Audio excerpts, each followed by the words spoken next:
Ciao a tutti. Nel labirinto oscuro delle relazioni tossiche, dove il narcisismo regna sovrano, una luce timida inizia a brillare. È la luce della fenice, l'emblema della sopravvivenza e della rinascita, che risalta nel cielo notturno, sfidando le tenebre della manipolazione e dell'abuso emotivo. La storia della fenice e del narcisista rievoca il conflitto interiore e la lotta per la propria identità e dignità. Inizia con la seduzione, con il narcisista che incanta con il suo carisma e il suo fascino irresistibile. Ma dietro quel velo di perfezione si nasconde un vuoto profondo, un bisogno insaziabile di ammirazione e controllo. La Fenice cade nella trappola, avvolta dalle promesse di amore eterno e dal miraggio di una felicità irraggiungibile. Ma presto il sogno si trasforma in un incubo, quando il narcisista rivela la sua vera natura manipolatrice. Le parole diventano armi, i gesti gentili si trasformano in catene invisibili e la Fenice si ritrova intrappolata in un vortice di paura e confusione. Ma la Fenice è più forte di quanto il narcisista possa immaginare. Con ogni insulto, con ogni menzogna, con ogni tentativo di spezzarla, la sua fiamma interiore brucia più intensamente. Trova la forza di resistere, di difendere la propria dignità, di spezzare le catene che la tengono prigioniera. La lotta è lunga e dolorosa. Ci sono momenti di disperazione, di dubbi, di tentazione di arrendersi. Ma la Fenice sa che la sua vera natura è di risorgere dalle ceneri, più forte e più luminosa di prima. Trova il coraggio di lasciare il narcisista, di rompere il legame tossico che li unisce. La rinascita è un processo graduale. La Fenice si rigenera lentamente, curando le ferite emotive, ricostruendo la propria autostima, riscoprendo la gioia di essere libera. Trova conforto nell'amore e nel sostegno degli amici e della famiglia, nell'aiuto di professionisti che la guidano lungo il cammino della guarigione.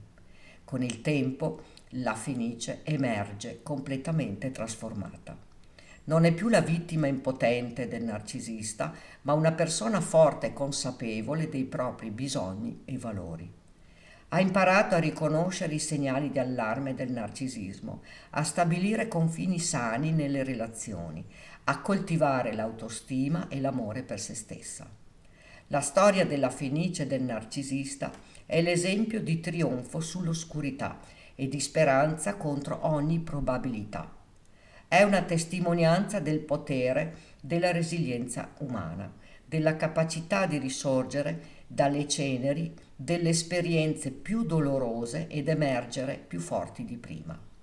E mentre la Fenice alza il volto verso il cielo, lasciando alle spalle il suo carnefice, sa che la sua fiamma interiore brillerà per sempre, illuminando il cammino di coloro che ancora combattono contro le ombre del narcisismo. Ma chi è in realtà la Fenice? La Fenice, nel contesto del recupero dalla manipolazione di un narcisista, è la metafora di una persona che emerge più forte e che riesce a rinascere dopo aver affrontato e superato una relazione tossica con il narcisista. Il termine deriva dalla mitologia greca e romana, in cui la Fenice è un uccello leggendario che dopo la sua morte risorge dalle proprie ceneri, simboleggiando rinascita e rinnovamento. Nel contesto delle relazioni con i narcisisti, il risveglio è spesso visto come un atto di coraggio e di forza interiore da parte della persona che ha subito gli abusi. Dopo aver vissuto manipolazioni, abusi emotivi e psicologici, la Fenice rappresenta la persona che trova la forza di lasciare la relazione, guarire dalle ferite emotive e rinascere come individuo più forte e consapevole dei propri bisogni e valori. Anche tu vorresti essere una Fenice? Se la tua risposta è sì, allora metti in atto questi comportamenti. Impara a riconoscere i classici comportamenti dei narcisisti, come la manipolazione emotiva, l'egocentrismo e la mancanza di empatia. Essere consapevoli di tali segnali di allarme è il primo passo per proteggerti e rispondere in modo sano ed equilibrato. Impara a stabilire confini chiari e sani nelle tue relazioni. Sii assertiva nel difendere i tuoi diritti e nel comunicare i tuoi limiti agli altri. Non permettere al narcisista di violare i tuoi confini o di manipolarti emotivamente. Sii gentile e compassionevole con te stessa, accetta le tue emozioni, anche quelle dolorose, senza nessun giudizio. Pratica l'autocompassione attraverso la meditazione, la consapevolezza o la scrittura di diari per alleviare lo stress emotivo.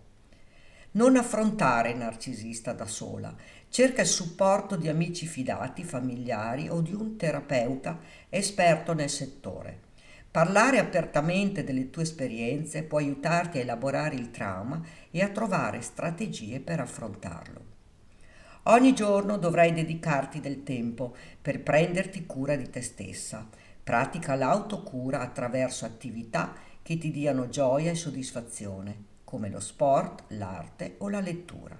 Mantieni uno stile di vita sano ed equilibrato, con una dieta ricca di nutrienti, con esercizio fisico quotidiano e cerca di dormire bene. Se possibile, evita o limita il contatto con il narcisista. Rimanere in una relazione tossica può causare ulteriore danno emotivo e ostacolare il tuo processo di guarigione. Cerca di stabilire una certa distanza emotiva ed evita situazioni che potrebbero riaccendere il dolore del passato. Concentrati sul futuro invece di rimanere bloccata nel passato. Sviluppa obiettivi e progetti che ti ispirano e ti motivano. Concentrati su ciò che puoi controllare e su come puoi migliorare la tua vita, anziché concentrarti sugli eventi passati che non puoi più cambiare. Utilizza questa esperienza come un'opportunità per crescere e maturare come persona. Sperimenta nuove attività, scopri nuovi interessi, impegnati in progetti che ti diano gratificazione e realizzazione personale. Raggiungere nuovi traguardi ti aiuterà a riacquistare fiducia in te stessa e a ricostruire la tua vita dopo l'esperienza con il narcisista.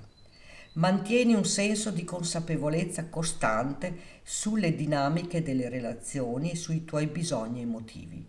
Continua a praticare l'autoriflessione e l'autoconsapevolezza per evitare di cadere nelle stesse trappole relazionali in futuro. Impara dagli errori del passato e usa questa consapevolezza per guidare le tue scelte nelle prossime relazioni. Infine, perdonati per eventuali errori passati e lascia andare il risentimento verso il narcisista. Perdonare non significa giustificare o dimenticare ciò che è successo, ma significa liberarti dal peso emotivo e dal desiderio di vendetta. Concentrati sulla tua guarigione e sul costruire una vita piena di significato e di felicità. Non dimenticare che sei un essere potente e in evoluzione e che hai il potere di superare qualsiasi ostacolo. Scegli di volare in alto e di sconfiggere il narcisista con la tua forza interiore e la tua resilienza. E tu pensi di essere una fenice? Racconta qui sotto nei commenti. Ricordati di iscriverti al canale e di attivare la campanella, così potrai ricevere le notifiche dei nuovi video. Grazie per avermi seguita.